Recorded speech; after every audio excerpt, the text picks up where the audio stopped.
মোৰ ভালকৈ টোপনি হোৱাই নাই আৰু ইফালে সূৰ্যৰ দেৱতা আহি পৃথিৱীত উপস্থিত হ'লেই। আন্ধাৰতে খেপিয়াই লাইটকেইটা জ্বলাই দিলোঁ। লাইটৰ পোহৰে চকুত একেবাৰে চাট মাৰি ধৰিছে।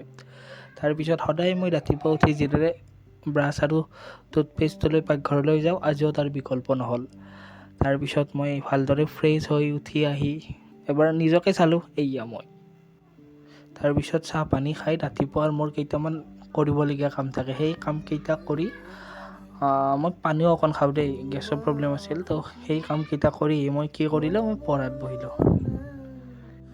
মোৰ দিনটো সদায় এনেকৈ আৰম্ভ হোৱা বুলি ক'লেও ভুল নহয়।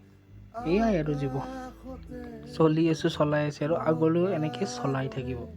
তাৰপিছত মই কিতাপ এখন মেলি ল'লোঁ আৰু ৰিডিং কৰি আছোঁ। ৰাতিপুৱা মই সাধাৰণতে এনেকৈ ৰিডিঙে কৰোঁ। ৰিডিং কৰিলে আচলতে বস্তুবোৰ বহুত দিন ৰিডিং কৰিলে পিছলৈ মনত থকাত সহজ হয়।